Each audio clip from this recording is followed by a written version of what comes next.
শেখ হাসিনা সরকার বলেছিল metro station মেরামতে ৩৫০ কোটি টাকা লাগবে, কিন্তু অন্তর্বর্তী সরকারের তদন্তে দেখা গেছে স্টেশন ঠিক করতে লাগবে আসলে ১৩৮ কোটি টাকা। এছাড়া ক্ষতিগ্রস্ত স্টেশন দুটি সংস্কার করে পুনরায় সচল করতে কমপক্ষে ১ বছর সময় লাগবে বলেছিল আওয়ামী লীগ। কিন্তু এই অন্তর্বর্তীকালীন সরকার ক্ষতিগ্রস্ত কাজীপাড়া ও মিরপুর ১০ মেট্রো স্টেশন সংস্কার করে পুনরায় চালু করার উদ্যোগ ইতিমধ্যে নিয়ে নিয়েছে। এর মধ্যে কাজীপাড়া স্টেশনের কাজ প্রায় শেষ পর্যায়ে বলে জানিয়েছেন শীর্ষ কর্মকর্তারা। স্টেশনটি চালুর বিষয়ে আজকালের মধ্যেই আনুষ্ঠানিক একটি ঘোষণা আসতে পারে বলেও জানিয়েছেন তারা। সবকিছু ঠিকঠাক থাকলে আগামী কয়েক মাসের মধ্যে ওই স্টেশনটিও যাত্রীদের ব্যবহারের জন্য খুলে দেওয়া সম্ভব হবে বলে জানিয়েছে মেট্রো রেল পরিচালনাকারী প্রতিষ্ঠান DMTCL। অথচ গত ১৯ জুলাই হামলার ঘটনার পর আওয়ামী লীগ সরকারের পক্ষ থেকে জানানো হয়েছিল যে ক্ষতিগ্রস্ত স্টেশন দুটি সংস্কার করে পুনরায় সচল করতে কমপক্ষে ১ বছর সময় লাগবে।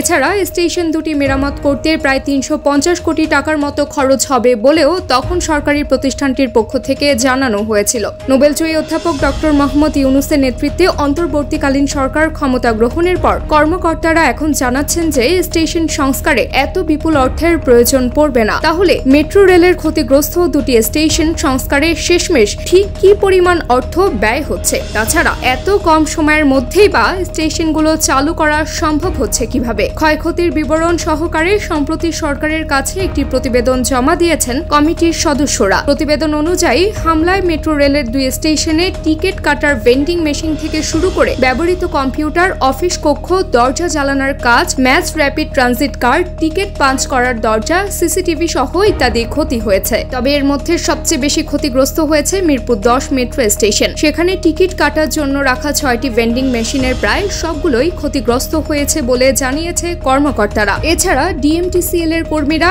সশরীরে যেসব কাউন্টারে টিকিট বিক্রি করতেন সেগুলোতে ভাঙচুর চালানো হয়েছে। একইভাবে ক্ষতিগ্রস্ত হয়েছে স্টেশনের দুদিকে থাকা ১ ডজনেরও বেশি স্বয়ংক্রিয় দরজা। ঢাকা ম্যাস ট্রানজিট কোম্পানি লিমিটেডের নবনিযুক্ত ব্যবস্থাপনা পরিচালক মোহাম্মদ আব্দুর রউফ বলেন, দুটি স্টেশনের মধ্যে কাজীপাড়া স্টেশনটি তুলনামূলক কম ক্ষতি হয়েছে, ফলে সেটি সংস্কার কাজ শেষ করে দ্রুত চালু করার সিদ্ধান্ত নেওয়া হয়েছে। তবে মিরপুর ১০ মেট্রো স্টেশন চালু করতে বেশ কয়েক মাস সময় লাগবে। গত ১৯ জুলাইয়ের হামলায় মেট্রো রেলের কাজীপাড়া স্টেশনে অবকাঠামোগত যে ক্ষয়ক্ষতি হয়েছে সেটি পূরণের প্রায় ১০০ কোটি টাকা খরচ হবে বলে শেখ হাসিনা সরকার ক্ষমতায় থাকাকালে জানিয়েছিল DMTCL। কিন্তু অন্তর্বর্তী সরকার ক্ষমতা নেয়ার পর এখন জানা যাচ্ছে যে স্টেশনটি সংস্কারে ১ কোটি টাকাও খরচ হচ্ছে না। খরচের বিষয়ে মোহাম্মদ আব্দুর রউফ বলেন, প্রাথমিকভাবে আমরা যে হিসেব করেছি তাতে মনে হচ্ছে ক্ষতিগ্রস্ত দুটো স্টেশন মিলিয়ে সংস্কার কাজ করতে ১৩৮ কোটি টাকার বেশি লাগবে না।